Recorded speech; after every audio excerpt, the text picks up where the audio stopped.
everyone? It is a brisk 44 degrees here in San Jose, and I am putting these seat warmers and this heated steering wheel to good use right now.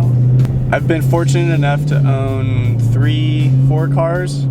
So I had a Mini Cooper S, a 2002 supercharged model. Then I had a RSX Type S. Then I had a BRZ. Then I had a 9th gen Civic Si. So there's 4, and then the Scat Pack is technically my 5th car. And very much unlike my dad, who has been the original owner of a 1973 BMW 2002, I've been fortunate enough and very grateful to be able to swap cars every few years. And I like doing that because I like having the variety in cars. I think each car offers a different driving experience and has its own strengths and weaknesses. At this point in time, as of November 2018, I've had the Scat Pack for about 6 months, and I've loved it so far. It's been everything I've wanted in a muscle car, and especially it's my first V8, so I'm super addicted to torque now. And you know, I know I'll have or get another car at some point here, potentially in the next few years, maybe sooner, I don't know. So people sometimes ask, like, hey, like what is your next car? What is your next project? And I've been thinking, you know, like some of the criteria that I want. I was thinking 4 doors potentially, just because I like having a sedan as far as usability. But it also depends on how I'll use the car. Historically, I've used, you know, the cars that I've had in the past for single or dual purpose, I should say. They've been daily drivers as well as, you know, cars I've taken to the track and then taken, you know, on back roads on weekends. Basically cars that I enjoy driving every day. I haven't had, you know, a commuter car and then a toy car or a project car. So I've been considering, you know, going the project car route. I'm very into, I would love to do another 2002, or, you know, supercharged Mini Cooper S, I should say, not the 2002 model, because those are extremely unreliable. I would go for 2005 and 2006 of the R53s, if anybody here is looking for those. I would love to do another one of those, potentially more as a track toy or just weekend driver, but those things can very easily be daily drivers too. I would love to do an E46 M3. Again, that might be more of a project or toy car though. I'm looking for a car that I can still use as a daily driver and then take to the track. It's just that I love driving and I want to enjoy every moment of driving, because I don't think that human drivers are going to be around in my lifetime, meaning that I think autonomous vehicles will take over at some point, which I think is honestly for the better. Damn it, I'm sorry. I had the turn signal on, so you probably heard a lot of clicking. There's some cars I had in mind for the next project after the Scat Pack are, if I can afford it, a Hellcat, either a 6-speed manual Challenger, or if I can find one within my price range, Hellcat Charger. I would love the Hellcat Charger. I think that is such a badass car. 4 doors and 700 horsepower, like that's pretty cool, to me at least. Something else that would be cool would be if I was going for the daily driver route and then have a project car, potentially one of the Teslas, maybe the Model 3s or one of the older Model S's.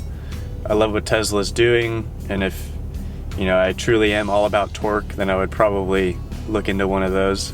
I mean, even this morning I was looking at the Camaro SS 1LEs. I think those are phenomenal track cars. I don't know if I could use them for daily driving. I mean, I'm sure I could make do, but just the space, the lack of space and the lack of visibility would probably bug me quite a bit. Some other cars that I've been thinking about are the Civic Type R, for sure. That one is at the top of the list right now. I mean, it can be had around the same price that I got my Scat Pack for. It's It's got 4 doors. Can be a very easygoing daily driver, as well as just absolutely a monster at the track. If I got that car though, I would definitely miss the V8 and the torque, but you know, I'm coming from a line of 4-cylinder cars that are more oriented around good handling. Plus the Civic is no slouch with 300 horsepower. So trust me, the Civic is at the top of my list as far as cars that might come after the Scat Pack. Also on that list would be the Ford Focus RS. If I can find one in red, I think that would be very nice too. I love the idea of all-wheel drive as well as 350 horsepower. Those Recaro seats are super nice too. Although I have heard some issues with the EcoBoost engine in those cars, but I'm not sure how bad it is. But I have heard some people getting complete engines replaced, thankfully under warranty. So what comes after the Scat Pack? You know, likely something with 4 doors that I can still use as a daily driver if I need to, but also tear up the track. I will be doing more road course driving in the future, mainly because I love the road course. I'll go into this in another video, but I've done autocross, I did the airstrip attack, and I've done a lot of stuff on the road course, meaning like Laguna Seca, like Thunder Hill, those types of tracks. Sonoma Raceway too here in the Bay Area. And I honestly get the most joy out of doing those types of driving events. It's, you know, you have 5 to 7 20-minute sessions, and you have to be completely plugged in, or else it can be extremely dangerous. I've got a lot to learn there as far as the driver mod, but I definitely would like a car after the car I get after the Scat Pack would definitely have to be something that is track oriented. And I've tried to make the Scat Pack into more of a track-oriented vehicle, and I'm excited to get the car back on track. Oh, something else that would be pretty badass would be a track hawk. I'm just really on the Mopar train right now, and I just am super addicted to V8s.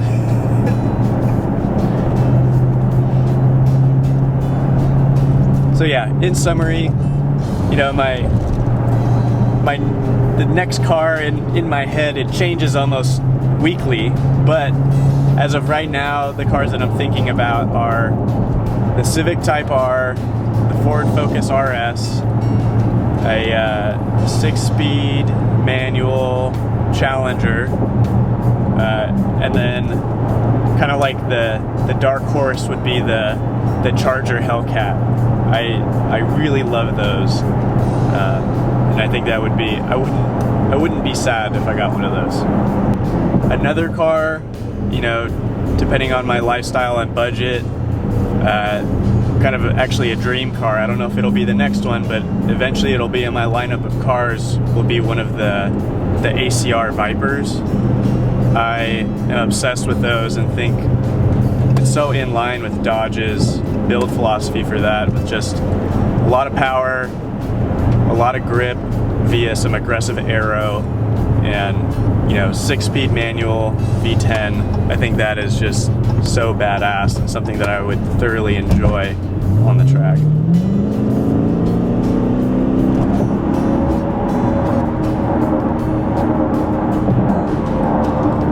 And another thing, like after talking through this, I'm realizing that a lot of the cars that I want next will have manual transmissions.